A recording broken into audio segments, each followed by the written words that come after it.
环球大战线深入世界最前线，全球各地的观众朋友，大家好，我是叶思敏。先欢迎我们的来宾，台大哲学系教授苑举正苑老师。思敏好，各位观众朋友，大家好。前成功级舰长黄镇辉舰长。主持人、各位观众，大家好。资深媒体人彭华干干哥。思敏好，各位晚安。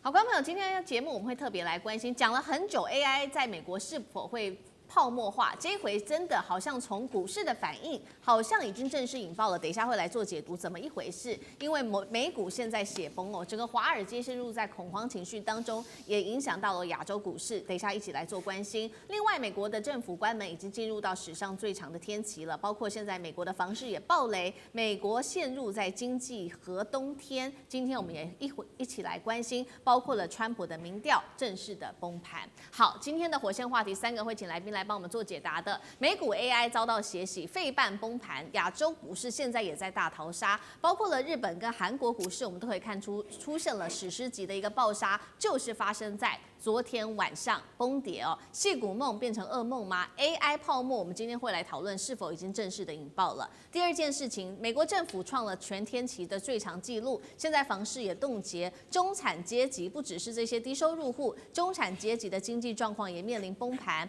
连辛苦这一位是存了5年前的这一位40岁，他是一位公关的白领，本来已经买好房子，存了5年的钱，现在又说要把房子给退回去，因为没有钱付了。好，等一下也会一起关心美国的房市也出现了问题。最后是来关心的是川普的支持率已经暴跌到了谷底，是否影响到明年的期中选举？美国会不会走向内战的边缘？因为经济的危机所爆发的，今天都会一起来做关心。赶快来看到美股4日的血洗，美股4大指数全数暴跌，尤其费城跌到了291点。现在呢，恐慌指数持续的蔓延哦，狂飙了20%，整个华尔街陷入在 AI 的恐惧里面，包括了一些重要的科技类股，不管是辉达，不管是特斯拉、台积电 ADR， 在4日晚间是全数的覆没哦。那么我们来看到台股盘中同样的是暴跌了。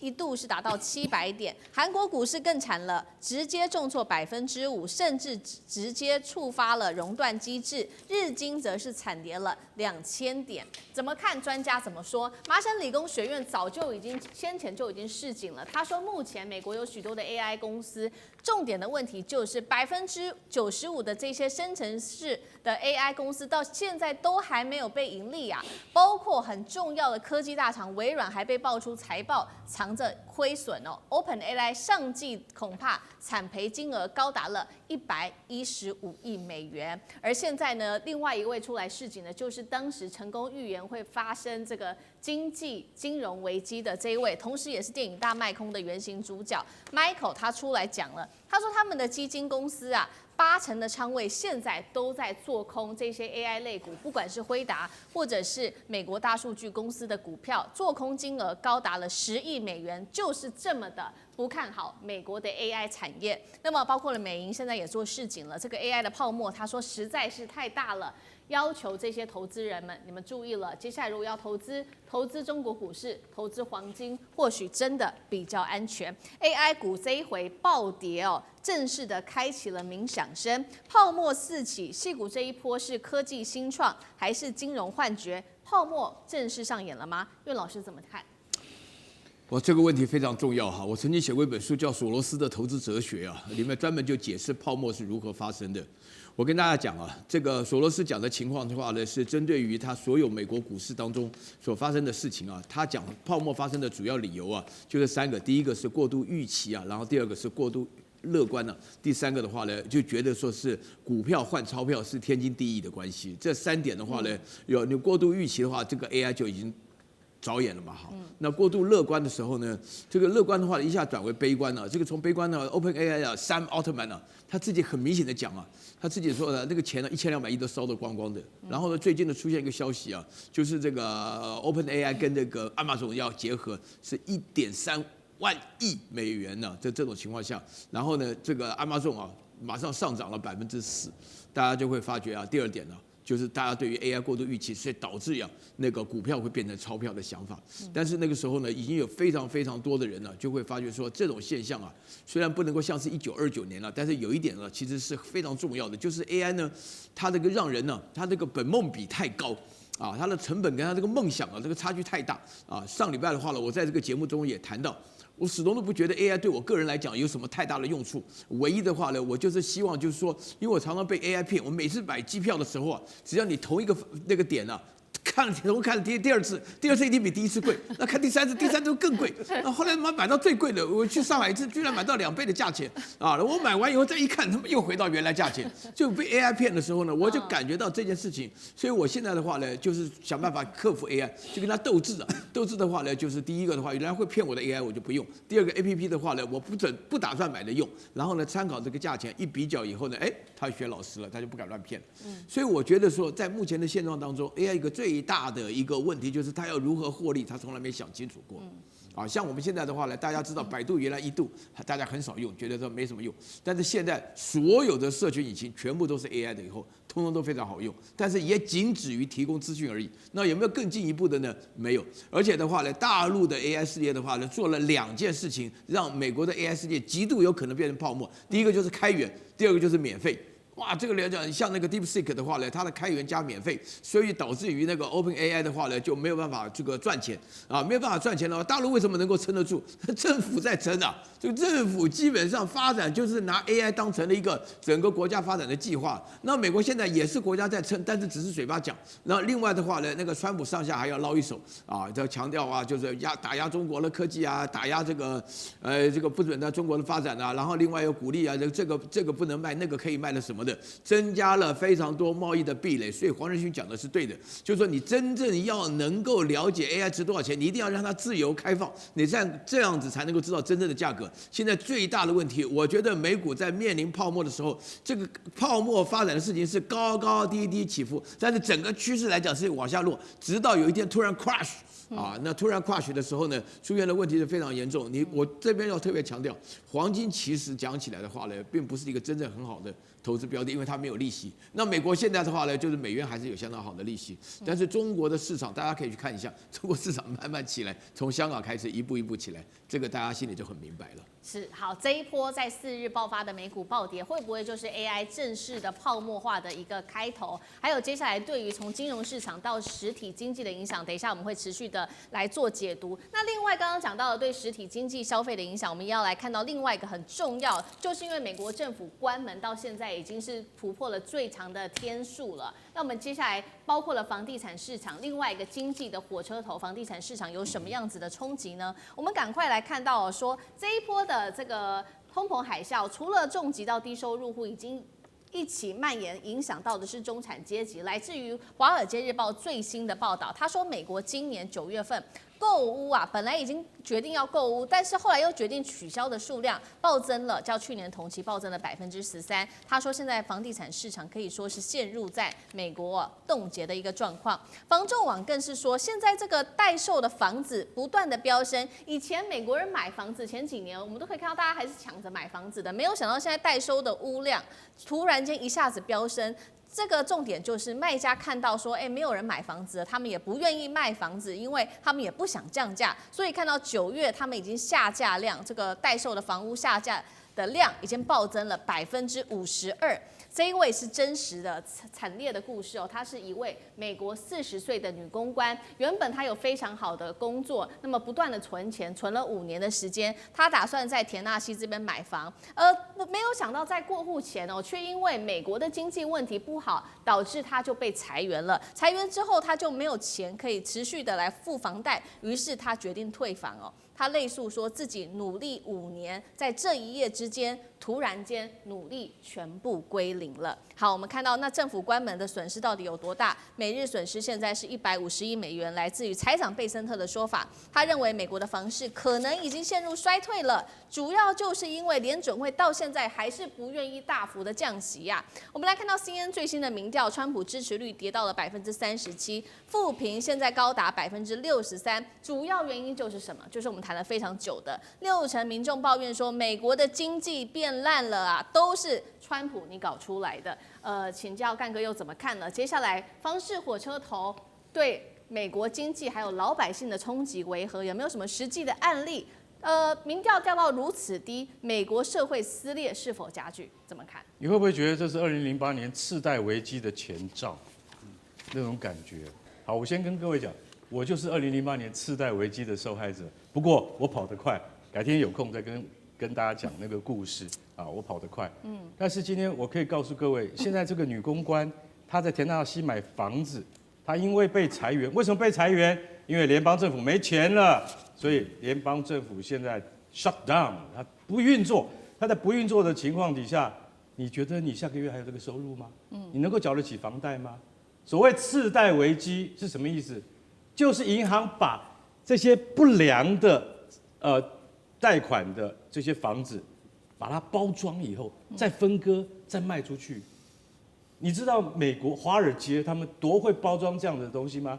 明明是不良的债券，不良的那个债务，它可以把它分包。有时候我跟你讲，它可以包成 A、B、C、D 各种等级，它可以不断的分包出去。所以就像刚刚我们有讲到那个谁，我们有讲麦可贝瑞，麦可贝瑞就是当年2008年的时候，他就看出，当时美国的房地产飙升之热到他说这不可能，我就是所有人都说，像现在大家说 AI 好 ，AI 妙 ，AI 很棒，他那时候就说，就像当年美国的房地产。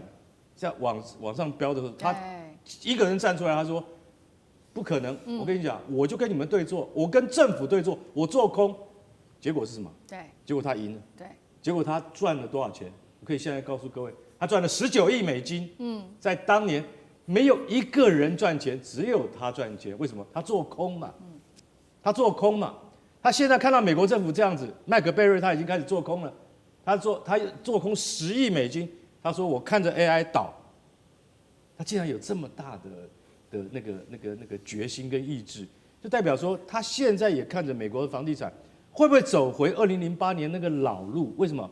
因为川普他现在这个政策就是没有等到黄河啊，没有看到黄河啊，他眼泪不会掉下来，他一定要看到黄河，他心才会死啊。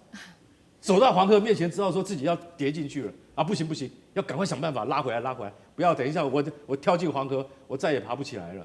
可是这个不叫背水一战，韩信到了黄河，到了淮河前面看，我跟你讲啊，你不回头打的话，你就是跳到河里面，那2个都死，你要选哪一个？当然拼了嘛。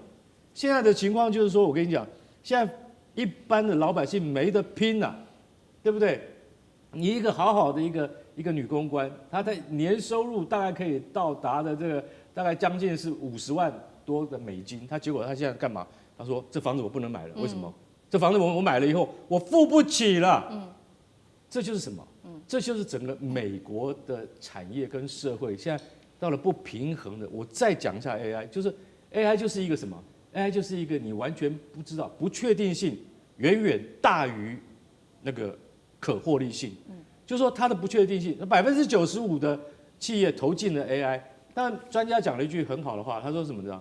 他说，当专家跟散户都搞不清楚 AI 的未来的时候，你就晓得这一件事情有多可怕。对，因为两边都不知道说将来到底会是怎么样啊。他说，一般我们讲风险指数啊，从0到8，AI 已经到了8了，已经到了7.9，快到8了，代表什么？代表连专家都不知道 AI 将来会怎么样。所以我们就知道说，像这样子的市场的情况，真的不看好。然后美国房市是这样子，我深深觉得大家不要以为不会发生。当次贷危机再次发生的时候，你可能会第2天早上醒来还没事，到了下午它就发生了。为什么？次贷危机就这样发生的，因为大家都蒙在鼓里。等到它一爆发的时候，我跟你讲，那个像海啸一样，所以才会叫做金融海啸。我觉得美国现在所面临的情况，随时都会爆发第2次的金融海啸。好，那我们现在看到包括几个重要事情 ：AI 泡沫、房市衰退，加上政府关门，美国的经济前景到底接下来怎么走？AI 真的泡沫了吗？舰长又怎么看？我首先要说，刚刚这个主持人说了好几个东西了，这个好比说政府关门啦、AI 泡沫啦、什么房贷啦什么的这些东西，这里面有一个就是政府关门其实跟这些都没关，政府关门跟经济没有关系，政府关门它就是一个拨款法案，政党恶斗，就是不让它过，只要这个众议院、参议院跟白宫这个3方面坐下来说好，这个拨款法案我们都同意。它可以在1天之内就解除，就可以临时会议加议，正常的话也不过2、3天。所以那个跟经济的影响不大，真正影响经济的是通膨。所以你就发现联准会一直在意的就是通膨多少，通膨多少。因为通膨如果高的话，就代表说钱不值钱，这时候怎么办？就高利率吸引大家去存钱嘛，然后房市就会崩，然后信贷就会紧缩，然后就会裁员，然后消费也会崩，然后 GDP 就垮了。所以联准会你就看他一直在讲，就是我在试图要掌握这个通膨。对，通膨他控制了2年，对，结果最近发布的数字发觉他失败了。所以最近一下突然又衍生出很多问题，它根本是在通膨。至于说这个 AI 这个泡沫化那因为我是软体，我现在告诉你真正的问题 AI 会泡沫化的原因是因为它是软体。什么叫软体？我让你到最后全世界只会有一个，好比你说以前有个 Google， 有一个这个雅虎搜索引擎，对不对？最后只会剩下一个。那中国大陆有一个百度是为什么？是因为它用政治力介入。如果今天划出全世界所有政治力软体最后的赢家只有叫大哥是活的，过得很好，二哥以后通通就结束。那今天就是全世界太多人投入这个软体，最后只会有一家赚钱。中国大陆现在有9家大公司在做这个大模型的软体最后只会有一家，所以他应该要学习川普。川普在做一个国家队，星际之门，一个国家只能搞一个，9个公司投入。你想他们买了多少晶片，花了多少人，最后只会有一家存活，其余8家都会在这个环境之下被淘汰，因为软体是通的。怎么会说我一个软体，你一个软体，我们用不一样？那个电脑一连路是通通只有一样的。好，谢谢舰长。那我们休息一下，马上回来。地缘政治、美中之争、战略价值、强权崛起、小国生存。现在与未来，洞悉事件走向，掌握世界脉动，全球观点尽在环球大战线。好，接下来我们要来关心到的安氏之乱到现在还在烧，但是最新消息，荷兰认输了吗？今天我们要来关心的是文泰现在重掌他的管理阶层包括执行长已经回复到他的位置上面。欧洲车厂这个时候表忠求中国豁免，是否让荷兰压力太大，所以求饶了呢？今天一起来做关心几个火线话题，今天会请来宾来帮我们做解答。第一个，荷兰是否真的已经低头了？被自己强夺接管的公司，如今又要亲手奉还给中国，从强硬封锁到签下了这个协调的纪要，荷兰这一路是承担了安氏之乱。承认了安氏之乱，它全面败北吗？第二件事情是，真的是这样子吗？因为我们看到安氏目前在人事上面是已经解决了，但是在股权上面的问题还没有被解决。中国夺回了管理权，只是第一回合，真正的角力之后会不会是在股权，也就是会在董事会还有资本战场上才要正式的厮杀开打呢？这是第二个问题，今天会来做关注。最后我们来关心，确实现在欧洲车厂可急了，因为没有晶片嘛，不管是德国的车厂，这一些车厂已经向中国正式的递出了申请。欧洲的汽车命脉已经被中国晶片紧掐住了吗？今天就这些议题，我们都会一起的来做关注。好，大家记得吗？当时荷兰政府很粗暴的接管了安氏半导体，让这一场中欧之间的晶片战开打，但是现在出现了戏剧性的反转，中国不是只拿回了它的主导权，现在包括了它的核心的资产授权跟人事也都全面回归到中方手上了。我们要来看到的是中欧最新签署的，也就是中国跟荷兰签署的这个叫做稀土半导体供应链临时的协调纪要，荷兰在多方面做出了让步，哪几个呢？我们来看到荷兰它放弃了联合管理层改组方案，简单来说啦，就是同意解除对于中方高层的人事限制。所以呢，接下来执行长张学正将会确定在11月7号原本被解职，现在确定了这一位中国的执行长张学正先生，他就会正式的复职了。11月3号的时候，荷兰总部的资产也会授权将可以被解冻。那么欧盟也承诺了，约束成员国不再重蹈覆辙了，类似针对性的投资都不可以再做了。中国也同意会来做分阶段解冻它的产能，安氏的东莞工厂会来恢复产能，释放出流程。好，节目一开始来请教苑老师怎么看呢？荷兰可以说是全面认输吗？退回了管理权，并且签下了这样的协议，怎么看？荷兰认输，但不是全面。我跟你讲哈，因为我对于荷兰这些欧洲人太了解了。要他们全面认输，认输给中国，认输给美国，他们是全面认输啊。但是认输给中国的话呢，那需要一段时间了。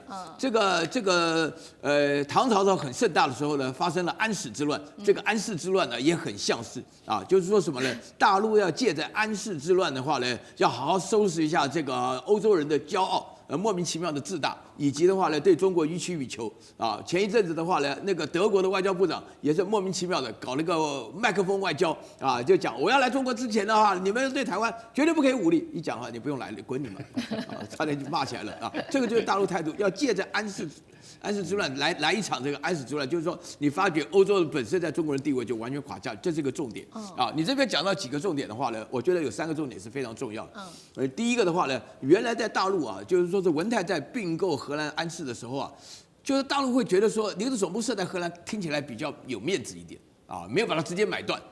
这个是一个后来引发，就是荷兰本身根本就没有能力，就是一个穷大户。原来的话呢，这个好像女儿都已经嫁过去了，但是名字还是留在家里住，他突然就不让你回家看亲了那这个就不行了这个就不行。大陆这是第一个重点。然后第二个重点的话呢，就是荷兰本身来讲就要把那个张学正因为他是在荷兰总部里面安氏做 CEO 的，就张学正 CEO 把他换掉换掉其实具有形式的意义，就是说欧洲人看中国人不顺眼，你知道吗？他们种族歧视，这心理非常严重的嘛荷兰人的话呢，就特别长得特别又高又瘦，那鼻子又尖的那种所以说呢就把张学正换掉。然后第三件事情就是荷兰到现在大陆讲说东莞的封装厂就不出货的时候，他马上也讲说寄出来芯片不给你，不给你封装什么的，态度很强硬。但是呢，现在里面得到一个非常重要的关键大家都了解说，第一个，你这个东莞里面这个800亿片应该800亿片的芯片不出口，整个世界尤其是德国的汽车要停顿。那为了不让德国，因为德国现在剩下什么？德国现在在这个俄乌之间冲突什么都贵的情况下，又不能没有汽车工业。然后德国现在整个欧洲化也搞得一塌糊涂，所以在这种情况下的话呢，它经不起这个。然后呢，现在呢，原来呢，荷兰是要靠着欧盟跟美国的压力反弹中国，现在的话呢，美国不理。欧盟呢压着荷兰说以后不要再搞这一套了，这套根本就没有用了。但是对大陆来讲的话呢，这不是单纯的一次胜利这是永久的胜利，因为大陆会连续的。我跟你讲现在先搞荷兰，然后再搞德国，接下来马上再搞法国然后都一个一个搞的。为什么会这样子？就是要杀鸡儆猴嘛。你不要学着美国那一套什么穿透法案，没这回事。好，确实，我们现在看到这个中荷之间表面上和解，但是其实眼前还有更大的问题。等一下带观众朋友来看到，就是是在股权上面，接下来会怎么做分配？等一下请干哥来带我们看。好，我们现在看到中荷之间还是持续的互呛。荷兰呛什么呢？呛中国说你出口管制拖垮了整个全球的供应链，还无法保证你的东莞厂何时可以恢复出货，更无法确保你出货产品的品质。中国则是反呛荷兰说，不顾中方提出的合理诉求，你才是造成全球供应链混乱的来源呐。那刚刚讲了嘛，这一场战场其实现在的关系点其实是在股权上面因为刚刚说了，中欧签下的这个协议里面并没有谈到股权问题，所以接下来会不会延伸到资本层面的资本战？干哥怎么看？对，这个问题很严重，但是我们现在还是要回到问题的源头好了，就说，大家觉得说安氏是一个完全100%由中方控股的，但是大家以为说一次就花大钱把它买下来，不是，花了3、4次啊。其实张学正他以前是做什么？他以前是做手机的，帮你想得到的三星什么很多公司他都帮他代工的。后来我跟你讲，一夜之间就发现说手机代工赚不到钱，从70%的毛利剩下3%，他在这种事情发生之前几年，他要知道我要转型什么？转型半导体，所以他要吃下安氏的时候，你知道他用什么贷款融资花了很多钱，想尽办法。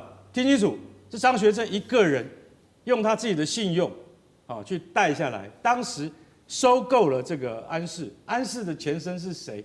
大家都不知道。安氏的前身是飞利浦，它是飞利浦旗下的公司。那飞利浦也不要半导体了，为什么？飞利浦他准备要做那个什么，就是医疗器材他觉得那个毛利比较高，所以他就把这个半导体部分让出来，要卖掉，成立一个公司叫恩智浦。那这样这个后来就被张学正买下来了。经过3、4次的并购，花了大概380亿的人民币，才把安氏买下来。到最后是100%持股。好，你刚才那个思敏你讲的对，你现在我们都谈了，好啦，这个你们对于这个张学正啊被拔掉啊，你们很有意见啊，你们中国这边不出货啊，那好了，我11月7号让他复职好了，然后呢，那个荷兰总部的资产授权啊，那会到11月13号解冻，恢复。我想请问一下，这是100%的私人的企业，你说要解冻它，你现在对于这个股权方面，荷兰你有什么意见？是不是？这件事情，我告诉你，在国际，今天如果在国际法庭去打官司的话，荷兰政府你会输哦，你会输哦，你现在，但是你可以，他们一定振振有词，他们说我们不相信张学正完全是个人投资，后面一定有政府的影子，拿出证据来，是不是？是这个谈判后面还有的谈呢，还要拖上很长一段时间。可是福斯公司已经讲了，福斯公司讲说什么？福斯汽车说，我的汽车，我跟你讲。我想请问你一下，我们这些逻辑晶片一个有时候只要几分钱呢，那个几分钱美金而已。你现在叫我突然换一个供应商，我去哪里换？我去哪里找？我已经在找了，可是我现在马上找到可以替代安适的公司，没有这么快。没错，对于这个晶片，他们现在的库存量还有26周，你知道，如果没有26周，我跟你讲，福斯一定倒，现在就倒给你看。为什么？因为它一定有这么长的存量，不然它每天要生产几千辆汽车，它怎么顶得住？现在根本心脏一直在跳，为什么？26周好像很久，马上就到了，到了安适还是不多管厂还是不出货的话，会倒的，不是只有福斯会倒而已 ，BMW、宾士都跟着一样啊。对，所以这个都是一个很大的问题。我觉得在股权这个问题上面，我觉得荷兰政府脑筋还是没有搞清楚。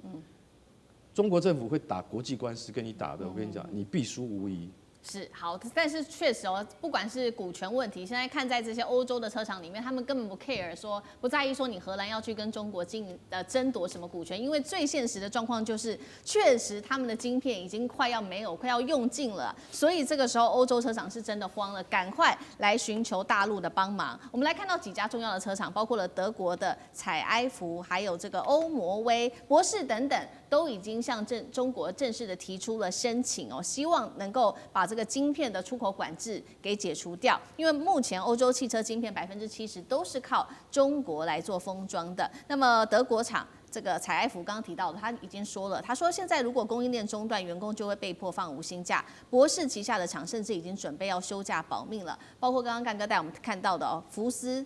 这个晶片只能再供应26周。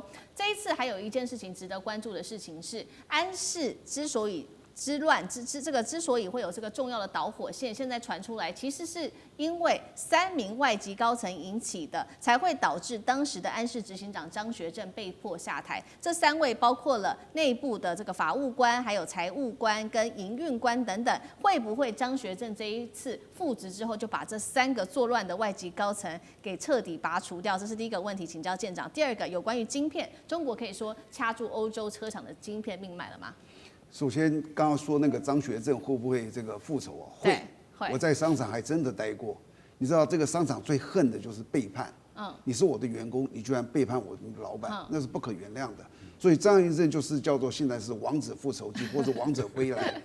按照商场的规则，一定叫他走路。那如果说为了一个大局，有时候因为有一些大局，说我暂时我觉得容忍，我会让你待一段时间。但是只要他认为他能够施展他的整顿的时候，他一定会叫他们走。这商场你完全不要怀疑，是每一个大老板都不会容许这些的。然后第二个我要说他这个股权的经营哦，其实这个文泰是2006年就成立了文泰科技，2017年安适成立，2018年就被文泰买过了，就是买他第一次就花了36亿美元买了他76%的股权。大家可能不知道这个股权代表什么意思哦。整个公司的治理权，如果你们知道你们的公司治理权有一个老板他占据了你们寰宇51%的股权哦，在商界这个人叫做大老板。这个大老板可以决定谁是总经理就是谁是总经理，他多少钱就是多少钱。股东会是你以为股东能够反对啊？股东就是在比那个股权而已，你知道？那你就知道这个文泰其实是完全掌握了这个安适。这个在商场就是这样。你现在他没有跟任何人去商量哦。荷兰这次没有跟这个欧洲的伙伴啊，而且他采取的方法是一个非常粗暴，所有人都知道说，人家就是涨了这么多股权，你怎么能这个样子呢？他不跟任何人讲，他就直接这样去做了。那他从来没想过，我不要讲别的，美国以倾国之力去打中国都打不过，你如何荷兰敢跟他这样子对抗呢？你不可能赢的。所以这个完毕之后，每一个人都在怪这个荷兰，你怎么可以这个样这么粗暴？你有没有跟我们讲过？我们在欧洲是，我们这个北约是一起的，你这样子一弄，搞得大家都活不下去了，对不对？所以最后他是这个叫做里外不是人，这是荷兰政府的，他现在应该也认清了，就是你要想清楚，做任何事情你要站得住脚。商场经营就是讲股权，你不能够这样子去这样的蛮力靠国力来这样子去抢夺一个公司。好，谢谢舰长。那我们休息一下，马上回来。地缘政治、美中之争、战略价值、强权崛起、小国生存，现在与未来洞悉事件走向，掌握世界脉动，全球观点尽在环球大战线。好，接下来我们特别关心在川习会之后，没有想到中俄之间的结盟关系又再度的升级到另外一个高度。我们今天要来关心的是，习近平在这个时候端出了所谓的人民币大蛋糕，要联手俄罗斯闯极地，抗美霸权，如何做？今天一起来看。好，习川会的这个余温都还没有散，俄罗斯这一回立刻有所行动了。他是我们来看到是俄罗斯的总理米舒斯金，在11月4号的时候正式访问了北京，会见了中国国家主席习近平。好，习近平怎么说呢？在会面的时候，他说中俄的关系今年以来在风高浪急的外部环境中笃定的前行，呼吁双方把中俄合作的蛋糕给做好。被解读是不是美国越封锁，中俄之间合作就要变得更深呢？因为我们来看到最新中俄之间已经签署了一些比较具体的合作。这一次具体的合作不是只是在包括的能源或者是粮食，而是更高的层级、更高的等级的层面，包括已经扩及到金融制度，还有极地领域两项一起来看。包括了说，俄国将会利用国内2所航运专业大学来按国际标准为中国培育它的极地水域的专家。第二个事情就是稳步的推动中俄之间在银行领域和资本市场之间的合作，包括要扩大人民币的交易。好，节目一开始来请教苑老师怎么看了川习会之后，中俄的合作反而是加得更深了，尤其是中俄之间的资本，接下来如何做好人民币国际化跟本币交易结算，那么去美元化。第二件事情是俄罗斯现在帮中国训练所谓的极地水域专家，是要对抗美国在此的霸权吗？苑老师怎么看？我觉得真的是天佑中华啊！我跟你讲，以前我在欧洲住的时候俄罗斯人是看不太起中国人的，俄罗斯人倒是很羡慕欧洲人这我说句良心话大家也会觉得说是好像俄罗斯哪有资格看不起中国人？那个时候确实是如此因为他们长得跟瑞典人、挪威人都一模一样嘛这个大家都看到这个样子的话呢，就会觉得说好像低人一头，但现在不一样，现在俄罗斯是看着中国。我跟你讲，这个俄罗斯到什么程度就是首先见到李强的时候，他们的这个米舒斯基他到了杭州见到李强的时候就尽说好话，然后当然又到了北京，能够见到这个我们习近平主席了。他们谈论的事情当中，你刚刚讲到北极极地的时候，那个很明显，除了军事上的用途的话呢，大家讲全球暖化当中，极地的这条航道确实是对大陆解掉了燃眉之急，因为你的中欧班列的话，里面经过那些地方他妈都不稳定你知道吗？那些国家都很乱，但是你极地这边的话呢，就是中俄两国的嘛，对不对？就这样。然后另外呢，我讲的本币交易的话呢，更不要讲，俄罗斯需要因为大陆现在的话呢，一方面的话呢，在香港这边发行了以美元作为国债、主权债，用美元来发行，强调信用。我们发行的美元债比你们美国发行的美元债信用还好，殖利率更低。这个就说明的现象，俄罗斯看了非常羡慕。我跟你讲他们这边所谈论到的能源不要讲嘛，油气对不对？军事上的合作要包含了要登陆月球需要俄罗斯的科技这个都很大方。那发动机更不要讲，签证免签就你想想看，你能够到俄国去免签俄国的2200多万平方公里，你这整个北半球有一半以上在俄国你们去那边打熊打狼什么都随便你，对不对？然后经济的问题、开发的问题、食品的问题，你在大陆到任何地方都有俄罗斯的店在那卖大列巴。俄罗斯的香肠这个俄罗斯的啤酒vodka 什么的都有我跟你讲，而且最重要的是，他们总理跟总理的约会的定期见面，定期啊，这个很难得的，国家好到这种地步。另外，我觉得最重要的一件事情啊，对，以前我们山东人都是闯关东，对不对？对，现在即将要闯远东啊，整个西伯利亚的开发可能有670万平方公里都要交给中国人来开发。你觉得这不是一个很大的消息吗？为什么俄罗斯愿意做这么大的让步？我告诉你，只有一个理由，就是因为俄罗斯实在没办法了。要人没人，要钱没钱，只好靠中国。是好，所以我们看到现在中俄之间加强合作，不仅仅是在整个经济上面，还有在军事、地缘政治上面哦。看在眼里的是这个川普，他这一回可急了，所以呢，他其实在这一次习川会进行之前，他就已经秘密的指示美国自己境内的这个战争部说，立刻展开核试的测试。好，这个时候我们来比拼这个军事了。川普呢亲自说明说，俄罗斯啊，他在试验，中国也在试验核试，只是他们没有公开而已。他们在极深的地下试验，你只会感觉到轻微的震荡。他说：“我不想成为唯一一个，也就是美国没有做测试的国家。”针对此，中俄双方都说并没有这样的事情哦。但是呢，克里姆林宫更是宣称说，还在等川普做一个解释，为什么这样污蔑他们？干哥怎么看？川普指控中俄进行的秘密地下核试的这个测试，到底真实性有多高？那如果真的做的话，这个特性是什么？能够被侦查到吗？我觉得川普还是这样，先讲先赢啊。但是现在讲到科学，就要有科学的证据。你知道为什么吗？因为地下核子试爆，美国从1949年就能够掌握了，也就是说什么，用空气里面的微悬浮粒子来侦测。所以你知道美国为什么在全世界它都有很多奇奇怪怪的飞机啊？我讲一种叫 WC-130 Weather。看起来什么气象调查专业飞机啊？不是，那是中情局在管的，那是专门在掌控全世界有任何国家进行非法啊，在他们眼里都是非法或是反常的一些行动的时候 ，WC-130就出动了啊。为什么？因为这种飞机就是专门在侦测空气中的悬浮微粒。然后呢，以什么为单位？大家都很熟悉的名称，那个单位叫毫西弗。超过多少毫西弗，代表这里有不寻常的核子辐射。就像车诺比那个辐射事件发生的时候，它的毫西弗是高到平常背景值的1000倍啊，你就知道这出问题了。那1949年，俄罗斯第一次核子试爆，地下核子就被像这样子的飞机查出来了。所以。川普，你认为别人也在做核子试爆，美国不能没有，中国、俄罗斯都在做，但是因为现在大家都因为禁止核子扩散条约在1996年签署之后，那大家都会遵守，就是不会在地表上进行，都会在地下进行。可是，在地下进行，其实也是可以掌握得到那个数据的。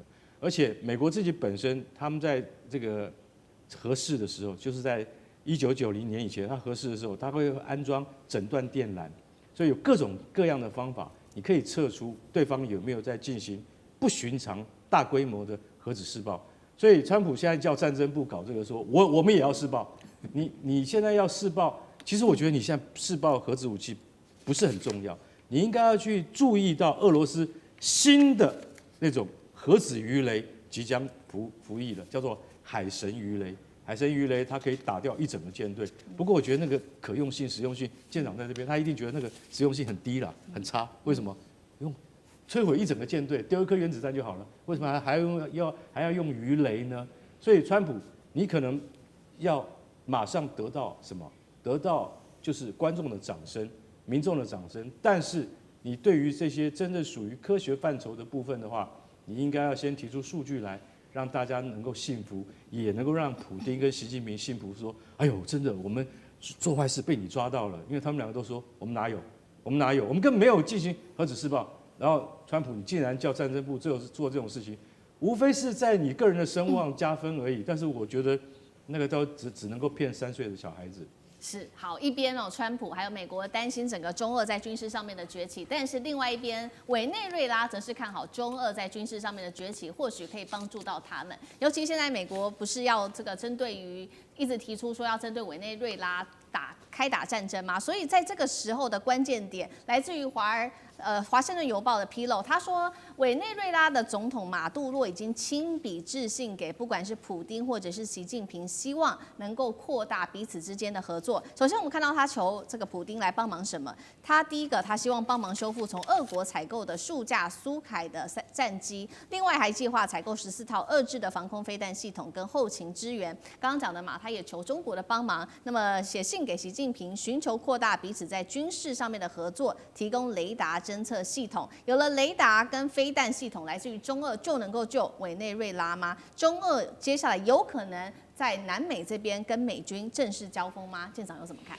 首先啊，这个委内瑞拉是南美最靠头上那个，它隔了一个古巴，对面就是那个美国的那个叫那个最南的那个州，就是他们很近的。以这个距离来讲哦，俄罗斯在很远，中国也在很远，这就是远水救不了近火，你要想帮他是很难的。第二个，你再说这个委内瑞拉哦，是一个治安败坏的国家，毒贩、黑帮、警察、政客几乎结合在一起，我相信可能也包含了马杜罗。所以，如果你从别人的观点来看，其实那里的人民哦，可能很希望把这些人都推翻掉。他们是全世界这个藏油量最高的一个国家，可是整个国家治理成这个样子，所以你说他希望别人去帮他，别人会不会去帮他？尤其北京的立场，对，你知道他怎么样的时候，你就会觉得，想要叫什么这个俄国或是中国的武器在南美那里去跟美国对战，我觉得几率不大。而且美国现在是大兵云集，摆在他这个门口。那最近其实我一直在观察，我觉得川普现在只是怕说我这样打过去以后，世界会怎么说我？而且川普这个人不太，就是说真的去发动一个战争，他可能想用兵就是威胁他这样去。但是我认为，真的在短时间之内，他是有可能去，美军有可能打到这个委内瑞拉。我有5个原因，第一个就是哦，它的藏油量太高了，它是全世界第一。第二个，沙烏地阿拉伯只有它的88%。第二个，它的治安真的很败坏。我这样讲，人民忘志，人民可能很希望他们推翻掉，可能他们还希望美国去管理这个国家，因为他们真的是人民真的生活只是非常之惨。第三个就是它的距离，它就是隔了佛罗里达就跟着在那，所以它就距离那么近。我把这里拿下来，美国的公司来开发这里的油，就这样就运过来了，不像别的地方可能还要非常远。第四个，它有充分的理由，什么理由？你们贩毒啊，你们是毒品转运站啊，你们害了我们多少美国人啊？还有第5个啊，就是因为要打击他们的毒品啊、黑帮啊这些毒贩 ，CIA 长期在委内瑞拉有布线，所以他们是有很多的，所以他会了解那里的军事状况是什么样子。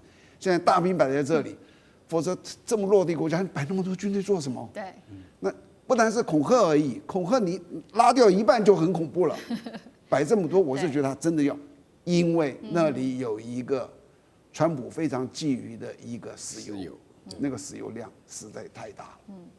好，谢谢舰长。那我们休息一下，马上回来。地缘政治、美中之争、战略价值、强权崛起、小国生存。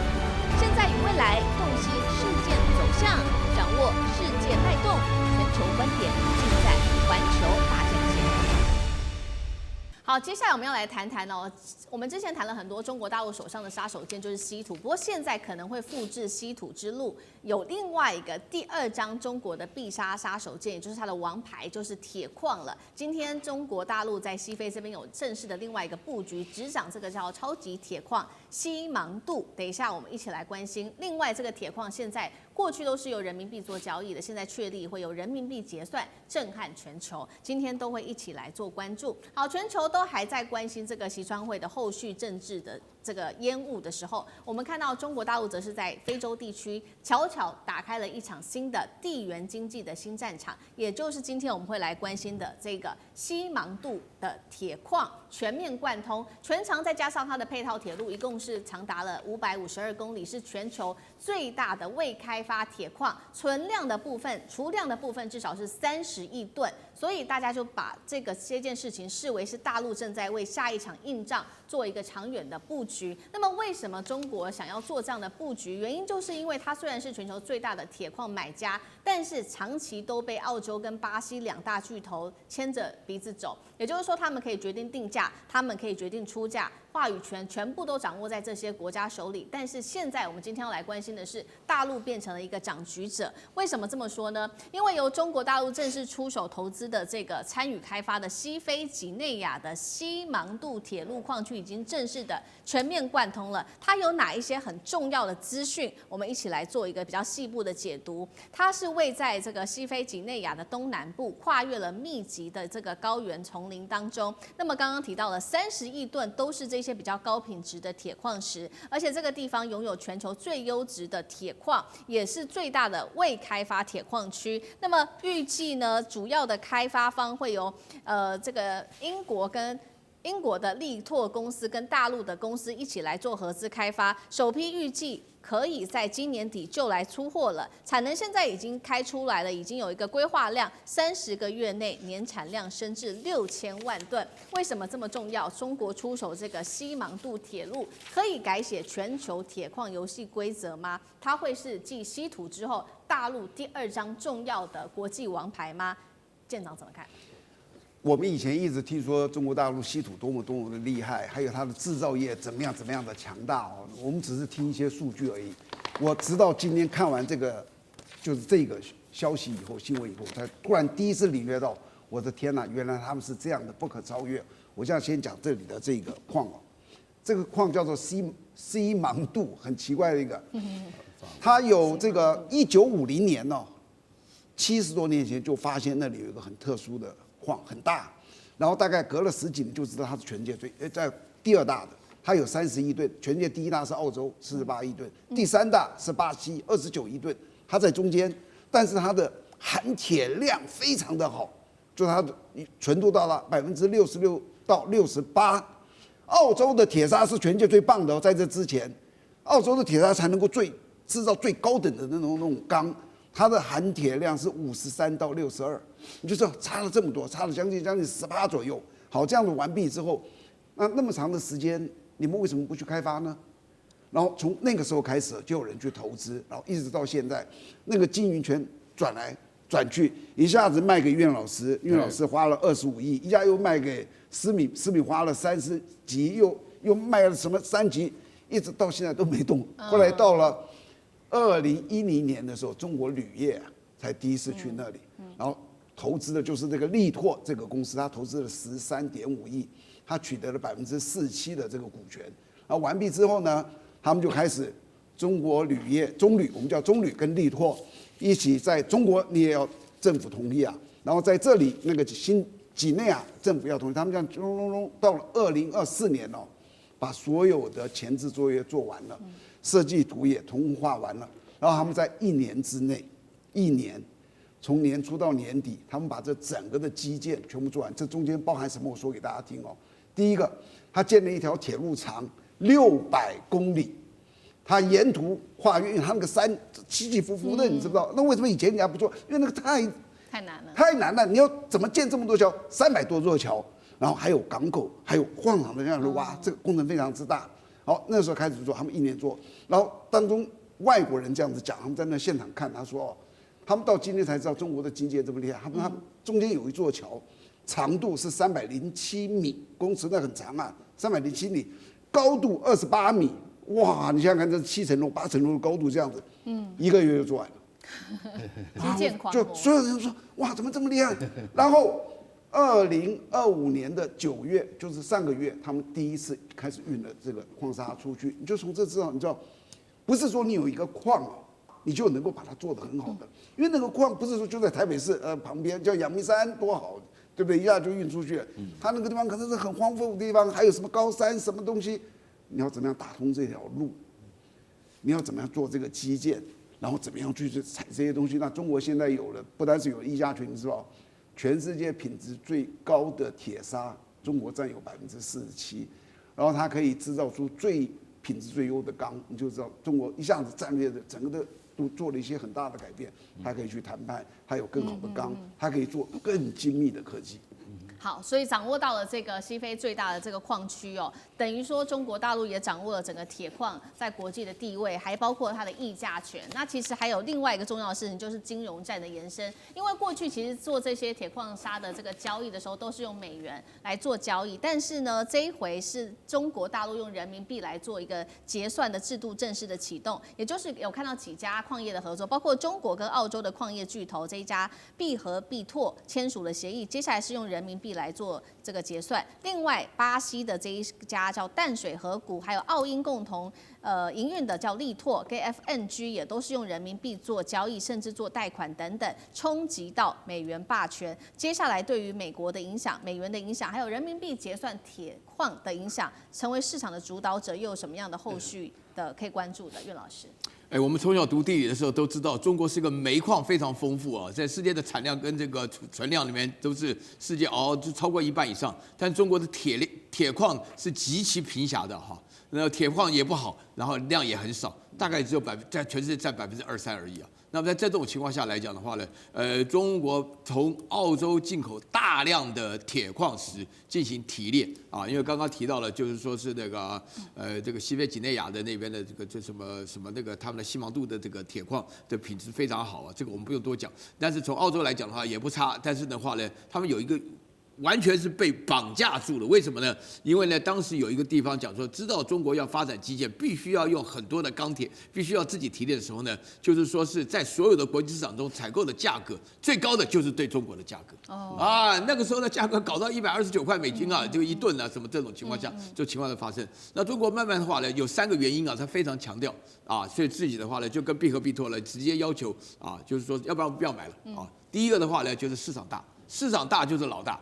你像美国大豆一样，那个中国不买，美国大豆能天天闹，对不对？这是第一个。然后第二个的话呢，就是说呢，刚刚提到巴西啊什么的，大家有没有记不记得？在巴西的话呢，整个南美洲的横贯的铁路送到秘鲁的这个前开港已经出来了啊，所以说这巴西的这个铁矿源源不绝就可以运过来，而且的话呢，还比原来的航程少了20多天啊。那么这个也是第二个理由。那第3个理由的话呢，就是这个西芒杜了就是说大陆已经就是牢牢巩固了、掌握了这个铁矿里面的这个来源，可以不跟澳洲买，澳洲又贵啊。那其他的话呢，这个大陆对于跟澳洲买的时候呢，也只有一个要求，就要用人民币来结算。那澳洲基本上的话呢，经过一段的努力以后呢，像力拓、FMG 他们都答应了，那现在的必和必拓也答应了用人民币来结算。我跟你讲，以前有石油美元，现在有铁矿美元。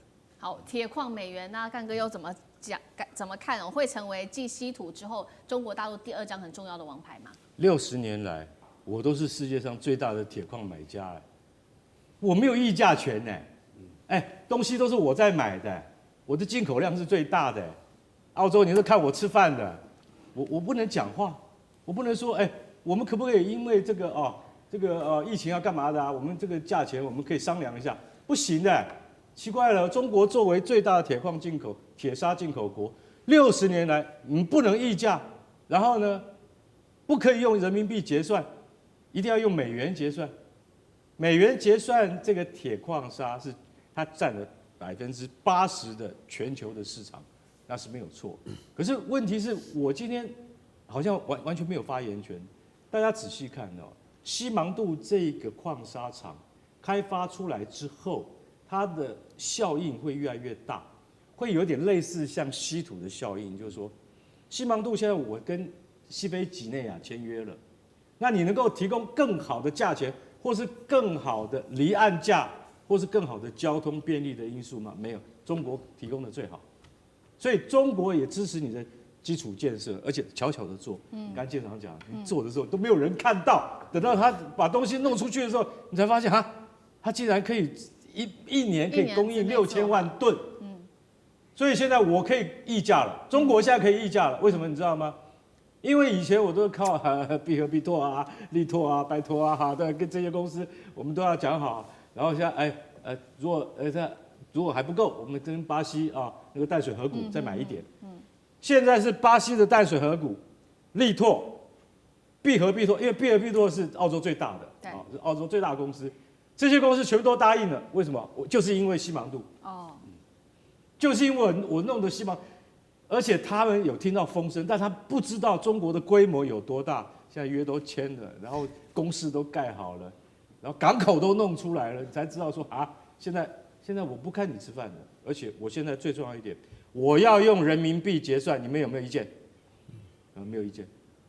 这全球3大啊，其中2大是在澳洲嘛，还有一个是巴西的淡水河谷。这3大矿场他们都同意，为什么？同意用人民币来结算的。